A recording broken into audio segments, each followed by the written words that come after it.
డేరింగ్గా police స్టేషన్కి వచ్చి చెప్పరు కదా, ఎందుకంటే ఎక్కడ వాళ్ళ పేరు బయటికి పొక్కుతుందో సమాజంలో, ఎక్కడ ముఖ్యంగా ఆడపిల్లలకి ఆ రకమైనటువంటి భయం ఉంటుంది. మొత్తానికి ఈ అమ్మాయి తీసుకున్న ఇనిషియేటివ్ అయితే చాలా అప్రిషియబుల్ అని చెప్పచ్చు. మొత్తానికి పోలీస్ స్టేషన్కి పరుగులు తీసింది, పోలీసులకి ఉన్నదంతా కూడా వివరించి చెప్పింది. ఇప్పుడు ఆ దుర్మార్గుడి కోసం, ఆ కిరాతకుడి కోసం పుణే పోలీసులు బృందాలుగా గాలిస్తున్నారు.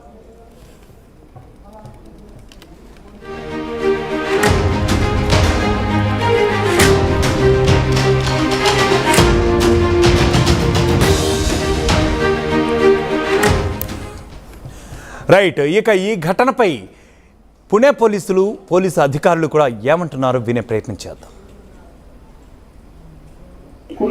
काय झालं की 22 वर्षीय तरुणीवर लैंगिक अत्याचाराची घटना घडली. कोंढवा पोलीस स्टेशनला भारतीय न्याय संहितेचे कलम 64-77 प्रमाणे FIR नोंदवण्यात आलेली आहे.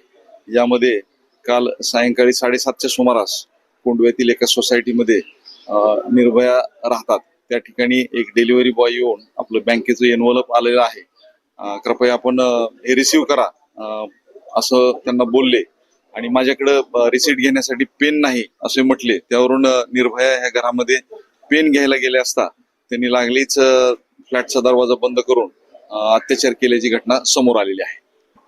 याबाबत आम्ही घटनास्थळाचा सविस्तर पंचनामा केलेला आहे. घटनास्थळावरती आयकार फोरेन्सिक एक्सपर्ट्स बोलवण्यात आलेले होते. त्यांना बेशुद्ध करण्यासाठी स्प्रे किंवा इतर कुठलं काय वापर झाला याबाबत विश्लेषणांती आपल्याला ठोस माहिती मिळेल. आम्ही निर्भयांचा मोबाईलची पाहणी केली असता त्यामध्ये एक फोटो आढळून आलेला आहे आणि त्यावरती मेसेजही मिळालेला आहे. त्या अनुषंगाने आम्ही तांत्रिक विश्लेषणाच्या द्वारे अधिक तपास करत आहोत. त्या अनुषंगाने गुन्हे शाखेची आणि आमची परिमंडळाची जवळपास 10 पथके आरोपीच्या मागावरती आहेत. लवकरच आम्ही आरोपीला अटक करण्यामध्ये यशस्वी होऊ. फ्लॅटचा बेल वाजवून त्यानं आपलं एनव्हलप आलेलं आहे आणि मला याची पोच द्या, मी पेन विसरलेलो आहे असा बहाणा करून घरामध्ये प्रवेश केला आहे. याबाबत आम्ही अधिक तपास करत आहोत. రైట్, విన్నాం కదా. ముఖ్యంగా మరాఠీ భాషలో పోలీస్ అధికారి ఏమని చెప్తున్నారంటే, పూణేకు చెందిన పోలీస్ అధికారి.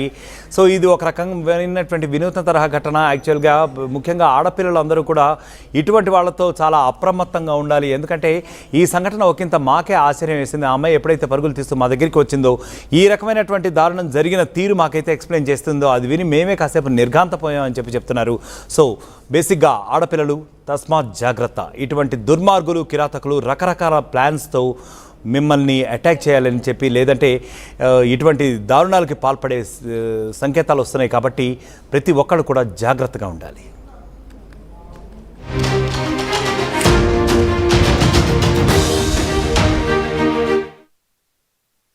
తెలుగులో న్యూస్ కి ఫాస్టెస్ట్ యాప్ ఇప్పుడు టోటల్లీ న్యూ అవతార్లో జస్ట్ 5 సెకండ్స్ లో కంప్లీట్ న్యూస్. సోషల్ మీడియాలో ట్రెండ్స్ కి one stop solution. Live TV app voice search option తో ఇప్పుడే డౌన్లోడ్ చేయండి లేదా అప్డేట్ అయిపోండి. యాప్ లింక్ డిస్క్రిప్షన్ లో ఉంది.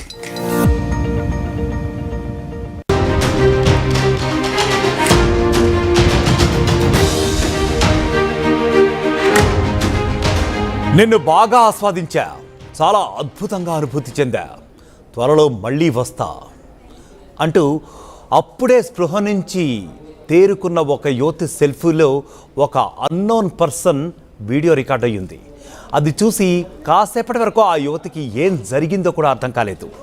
ఆ తర్వాత మొత్తం గుర్తు తెచ్చుకుంది. స్పృహ తేరుకుంటున్న కొద్దీ జరిగిన సంఘటన మొత్తం తెలుసుకుని నిర్ఘాంతపోయింది. సరిగ్గా దానికి సంబంధించినటువంటి బ్రేకింగ్ న్యూసే నేను మీకు ఇప్పుడు చెప్పబోతున్నాను. పుణేలో దారుణ ఘటన జరిగింది. డెలివరీ బాయ్లా వచ్చి మహిళపై అత్యాచారం చేశాడు ఓ దుర్మార్గుడు. కొండ్వా ఏరియాలోని ఓ అపార్ట్మెంట్లో ఈ ఘటన జరిగింది. మహిళ డోర్ తీయగానే మత్తుమందు చల్లి దుండగుడు ఆమెపై అత్యాచారం చేసి మళ్ళీ ఆమె ఫోన్ లాక్కుని వెంటనే ఇందాక నేను ఏదైతే చెప్పానో ఆ వీడియో ఆమె ఫోన్లోనే సెల్ఫీ తీసి మరీ అక్కడి నుంచి పరారయ్యాడు. అత్యాచారం చేసి బాధితురాలి ఫోన్లోనే నేను ఇందాక చెప్పినటువంటి సెల్ఫీ తీశాడు.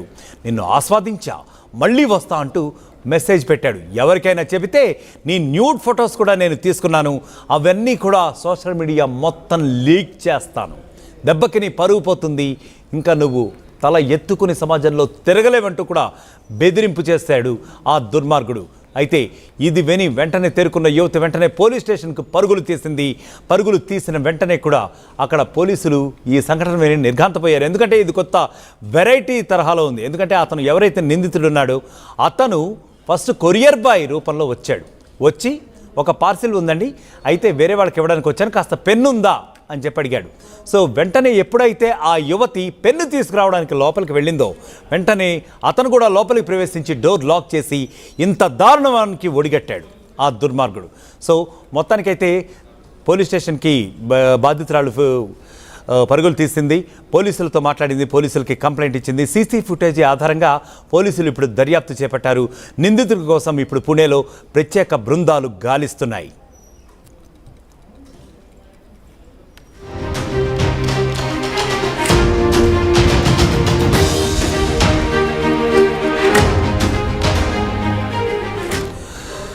మొత్తానికి పుణేలో జరిగినటువంటి ఒక వినూత్న సంఘటన అంటే ఎందుకు చెప్తున్నాను అంటే ఒక వికృత సంఘటన ఇది. యాక్చువల్గా ఒక వినూత్న తరహాలో జరిగింది. కొరియర్ బాయ్లో వచ్చాడు. అంటే ఎంతకాలం నుంచి ఈ దుర్మార్గుడు అబ్జర్వ్ చేస్తూ ఉంటాడా లేడీని. ఎందుకంటే ఆమె ఈ కొంద్వాలోని ఒక అపార్ట్మెంట్లో ఆమె తమ్ముడు ఇద్దరూ కలిసి గత కొంతకాలంగా కూడా నివసిస్తున్నారు అక్కడ. సో వాళ్ళ తల్లిదండ్రులు అక్కడ ఉండరు. సో ఈ విషయం కూడా ఆ పరమ కిరాతకుడు గమనించాడు. అంటే ఎంతకాలం నుంచి కూడా అతను నిఘా పెట్టాడు ఈ అమ్మాయి మీద అని చెప్పి ఒక యాంగిల్. నెక్స్ట్ వచ్చేసి గత 2 రోజుల క్రితమే ఆమె తమ్ముడు ఎవరైతే ఉన్నారో అతను కొంత పని నిమిత్తం వేరే ఊరికి వెళ్ళాడట. అతను వాళ్ళ స్వగ్రామానికి వెళ్ళి ఉండొచ్చు, లేదా అతను ఏమన్నా ఒకవేళ ఎంప్లాయ్ అయితే ఇంకా ఆ విషయాలు అయితే తెలియరాలేదు ఈ కేసులో. సో అతను ఒక పని నిమిత్తం వేరే చోటుకి ఎక్కడికో వెళ్ళాడట. మొత్తానికైతే అతను రాత్రి ఇంటికి రావటం లేదు, అతని అక్కకి రక్షణగా ఉండట్లేదు. అయితే ఇతను గత కొంతకాలం నుంచి నిఘా పట్టి తెలుసుకున్న తర్వాత ఒక ప్లాన్ ప్రకారం, ఒక ఎజెండా ప్రకారం, ఒక పక్కా ప్రణాళిక ప్రకారం ఈ యువతిపై కన్నేసి ఎలా ఆ అమ్మాయి ఇంట్లోకి వెళ్ళాలి, ఎలా ఆ అమ్మాయి ఇంట్లోకి చొరబడాలి అని చెప్పి ఈ రకమైనటువంటి ప్లాన్ వేశాడు. ఒక కొరియర్ బాయ్ అవతారం ఎత్తాడు ఆ పరమ కిరాతకుడు, నికృష్టుడు, దుర్మార్గుడు. ఏం చేశాడు? వచ్చాడు ఒక కొరియర్ బాయ్ రూపంలో వచ్చి ఒక డెలివరీ మీ పక్క వాళ్ళకి పార్సిల్ చేయాలని. ఎందుకంటే ఒకవేళ ఆమెకే డెలివరీ ఇవ్వాలంటే డెఫినెట్గా ఆమె ఎక్కడో చోట బుక్ చేసి ఉంటుంది, లేదంటే ఎవరి ద్వారా ఏదన్నా పార్సిల్ పంపించబడి ఉంటే ఆమెకు తెలుస్తుంది కదా. సో పక్క వాళ్ళకి ఇవ్వాలి, మీ అపార్ట్మెంట్లో పక్క వాళ్ళకి ఇవ్వాలి, అయితే ఒకసారి పెన్ ఇస్తారా అని చెప్పి అడిగాడు. ఎందుకంటే డెఫినెట్గా ఎవరైతే డోర్ తీస్తారో వాళ్ళ దగ్గర పెన్ అయితే ఉండదు కదా. సో పెన్ను తీసుకురావడానికి అటుపక్కకో ఇటుపక్కకో ఆ గదిలోకో ఈ గదిలోకో వెళ్తాడు. ఎందుకంటే బేసిక్గా అతనికి తెలుసు ఆ అమ్మాయి ఒక్కతే ఆ రూమ్లో ఉంది, ఆ అపార్ట్మెంట్లో ఆ రోజు ఉంది అని చెప్పి. సో ఇతను అత్యాచారం చేయాలి అని చెప్పి ఈ దరిద్రపు ఆలోచనతోనే అతను ఆల్రెడీ ప్రణాళిక ప్రకారం వచ్చి నాకు పెన్ను కావాలండి కాస్త ఇస్తారని చాలా పొలైట్గా అడిగాడు. జనరల్గా అయితే మనం స్పందిస్తూనే ఉంటాం కదా, ఎవరైనా పెన్నులు కావాలన్నా ఏదన్నా జనరల్గా ఇటువంటి సంఘటనలు నిత్యం ఎదురవుతూనే ఉంటాయి ఎవరికైనా. సో ఆ అమ్మాయి పెన్ను తీసుకురావడానికి లోపలికి వెళ్ళింది. సో అతనికి ఆ అమ్మాయి ఎప్పుడైతే పెన్ను తీసుకురావడానికి లోపలికి వెళ్ళిందో లోపలికి దూరడానికి రూమ్ దొరికింది, ఛాన్స్ దొరికింది. సో వెంటనే లోపలికి దూరాడు, తలుపేసుకున్నాడు. ఆ అమ్మాయిపై ఇంతటి దారుణానికి